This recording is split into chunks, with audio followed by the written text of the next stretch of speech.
Peter Chow here. My e-pick broke!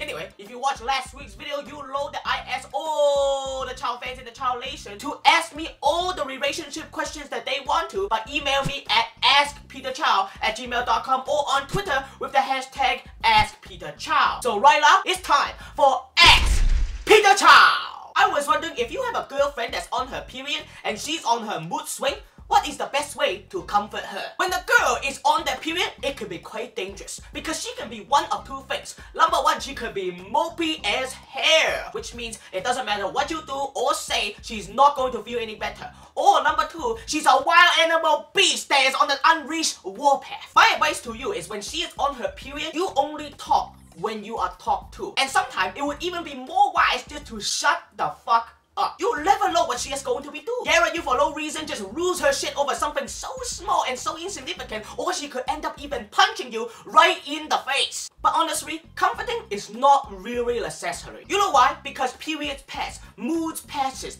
everything passes, and everything will eventually go back to normal. The only way to comfort a beast is to not make her angrier. So doing that by default is actually comforting her. Question number 2. My girlfriend and I started our long-distance relationship 2 months ago, but we live in different countries. It's an 8-hour flight if we want to see each other and can only do so once a year. We have been chatting online almost every day now. I just want to know if there are any more tips you can give us to make long-distance work. I know it is not the ideal type of relationship, but I really want to try to make it work. The only thing that I can think of to make a long-distance relationship work is a fuckload of masturbating. What does that mean? That means sausage jacking, egg roll tucking. You know what I'm talking about. Another advice that I can give you guys is that when you get together that one time a year and you make the dirty, the naughty get physical, make sure to make a sex tape. This way, she will have something to remind her of you and you will have something to remind yourself of her. And since you guys talk online all the time, you can stream it at the same time so she could be watching it while she rubs her pink taco and you could be watching it while playing with your Ludo. It's a great idea, right? And if the sex tape is really good, make sure to put it online and share. But really, one of you will eventually have to make a very tough decision and decide whether this relationship will actually go anywhere. You have to think to yourself, wrong and hard. Wrong and hard. Is this relationship going to go anywhere? Will you guys love each other so much that one of you will be able to sacrifice everything, drop everything that they have going on in their personal life to go to the city where the pussy is or where the dick is? It might work, it might not. But life is a big game of risk. It's whether you take that risk or you don't take that risk that will shape the course of the rest of your life. Good luck, my friend.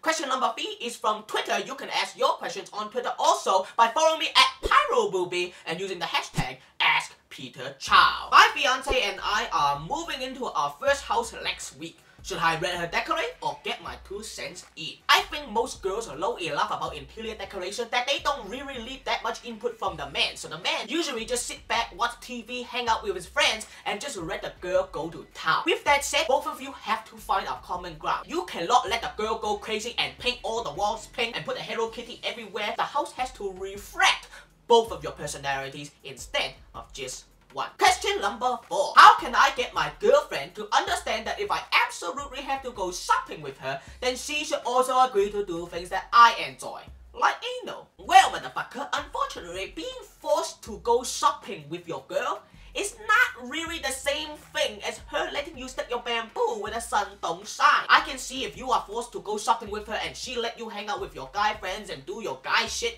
that's a fair trade. Being forced to go shopping with her really cannot be in the same discussion as her letting you stick your wang in her butt. Not the same, not at all. If she likes anal, then great, but if she doesn't want anything in her bum, she will be fine shopping all on her own. Well, that's it for this week's episode of Ask Peter Chow. Remember, if you guys have relationship questions that you want me to answer, email me at askpeterchow@gmail.com. If you like this video, help me out. Boom! Give me a thumbs up and add this video to your favorites so everybody can see. Because if you do, I will be giving away to one of my lucky subscribers a free copy of Enter the Dragon on Blu-ray or a $30 gift card on iTunes. Make sure to ask me your very own relationship question in the underpanty section below to automatically enter into a chance to win either of those prizes. I want to remind you guys that I will be on YouNow on Thursday, April 12th. So make sure to go to younow.com/shows at 5 o'clock p.m. Pacific time. Until next time, stop drinking Hatorade and start drinking the bubble tea. Chao outside, motherfucker! Don't blame the attitude on me. Everywhere I look, I see. This way, you have something to remind her of you, and she has something to remind you of him.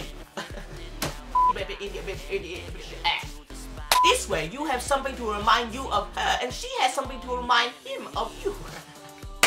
But being forced to go shopping with her, and her letting you stick your bamboo in her dick. This way, she had a fuck. This is so confused. This way, you have something to remind you of her, and she has something to remind you of him. This way, you have something for her to remind you of her. This way, you have something for her to remind you of him.